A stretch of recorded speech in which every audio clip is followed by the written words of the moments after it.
The woman on my doorstep was maybe 70 years old, small, holding a wrapped gift in both hands like it was something fragile or dangerous or both. She said, "Your father asked me to give you this after he died, but he isn't dead."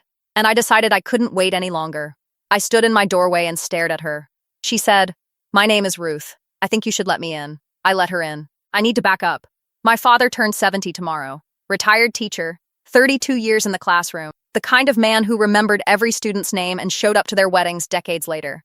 The neighborhood loved him. His former students loved him. My brother Daniel loved him loudly and visibly, and at every family gathering in a way that always received applause. I loved him quietly. The way you love someone you're not entirely sure loves you back equally. Daniel was 6 years older than me, and had always been the one my father watched with particular pride. College paid for in full. Down payment on his first house. A loan that was never repaid and never mentioned again. A seat at every important conversation. I had worked my way through college on loans I was still paying off at 42. When I asked my father for help during my sophomore year, he said he was sorry, that things were tight, that he wished he could do more. I believed him. I worked harder.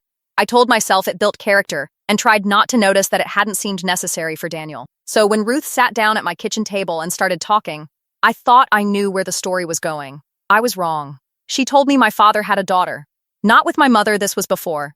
A relationship in his mid-20s that ended before he knew about the pregnancy. The woman had raised the child alone and contacted my father when the daughter was 12. They had come to an arrangement he would support the daughter financially through school, quietly, without disrupting either family. The daughter's name was Claire. She was now 45 and a nurse in Portland, and had no interest in disrupting anyone's life. I sat with that for a moment. A sister I didn't know existed. Then I asked the question that had been sitting at the back of my throat since Ruth walked in. I said, "Where did the money come from? If things were always so tight?"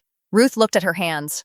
She said that was the part she had come to tell me. That was why she couldn't wait until he died. She said, "Your father hasn't been paying for Claire out of his savings for the last 25 years. He stopped being able to afford it a long time ago. Someone else has been covering it." I said, "Who?" She said, "Your brother found out about Claire when he was 19. He went through your father's papers. And he went to your father with what he found." The kitchen was very quiet. I said, "Daniel has been blackmailing our father." Ruth nodded. She said it had started as a one-time payment, the way these things always start. Then it became regular. Then it became simply the way things were.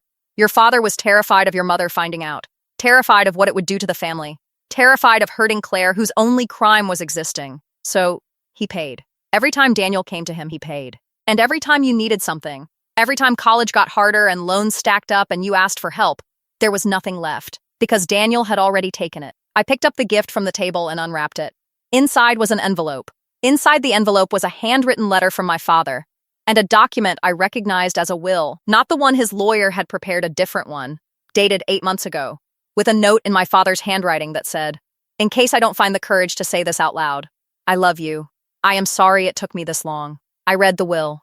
Then I read it again. Then I called Daniel. I told him I needed him to come over. "Family matter," I said. "Something about Dad's birthday tomorrow." He said, "Sure, no problem, be there in an hour." The easy, confident voice of a man who has never been caught at anything. He arrived relaxed. He saw Ruth at my kitchen table and something moved across his face so fast I almost missed it.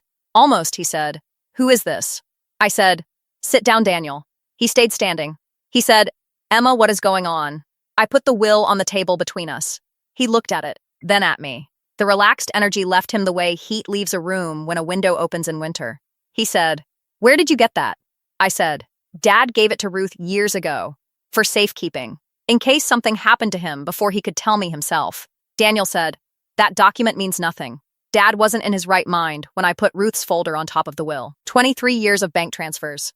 Amounts, dates, every payment my father had made to Daniel, documented in the quiet, methodical way of a man who knew one day he might need proof and was too ashamed to use it himself." Daniel looked at the folder, then at Ruth, then at me. He said, "You don't understand the full picture.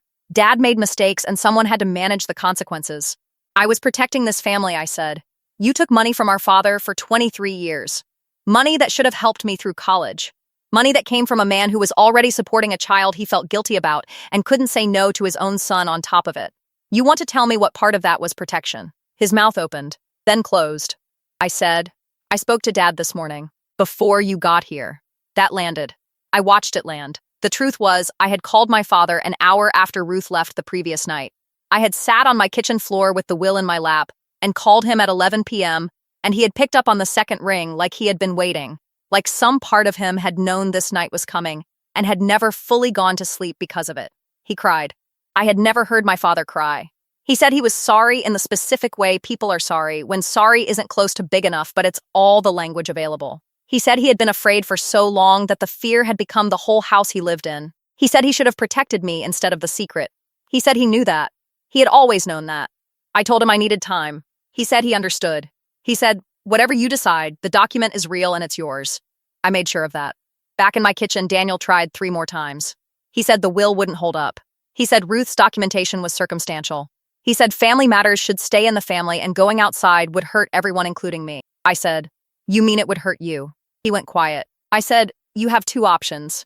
You can contest the will and I will walk into that courtroom with 23 years of bank transfers, Ruth's testimony, and a recorded phone call I made to Dad last night where he confirms everything. Or you can walk out of my house right now and we can let the lawyers handle the rest without any of that becoming public record. Daniel stood at my kitchen table for a long moment. I watched him calculate. I watched him look for a move that wasn't there. I watched the version of him I had trusted my entire life, the golden son, the protected one. The man my father watched with particular pride finally run out of room. He left without another word. The will held. Daniel's lawyer sent one letter that Patricia, my estate attorney, described as optimistic at best. It did not go to court. The settlement was handled quietly and quickly and in a direction that did not favor my brother. My father is still alive. We talk twice a week now.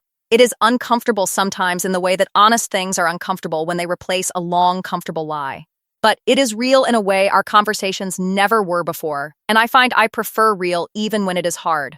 Claire and I have spoken twice by phone. She is careful and kind and has her father's way of pausing before she answers a question. We are not close yet. Maybe we will be.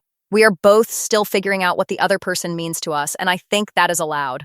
Daniel came to my father's 70th birthday dinner. My mother didn't know the full story yet, and I wasn't ready to be the one to tell her, so I sat across the table from my brother and we were polite. In the exhausted way of 2 people who know exactly what is underneath, the politeness, and have agreed without words to leave it there for one evening for the sake of an old man blowing out candles. Daniel looked at me once across the table. Just once. The look of someone who has lost something and is still deciding whether to be angry about it or ashamed. I looked back, and I thought about 23 years of college loans. About sophomore year and my father's voice saying things are tight. I'm sorry. I wish I could do more. About all the ways I had worked harder and called it character. Then I looked at my father at the head of the table, older and smaller than I remembered him being, laughing at something a grandchild had said. He caught my eye across the table, just for a second, and something passed between us that didn't need a name. Ruth had said she couldn't wait any longer. That watching had become too heavy. I understood that now. Some things are too heavy to keep carrying. You set them down not because you're ready, but because you finally understand that ready was never going to come on its own. The gift she brought me wasn't the will. The will was just paper. The gift was the truth. And unlike everything else Daniel had taken from me over the years, this was one thing he couldn't touch.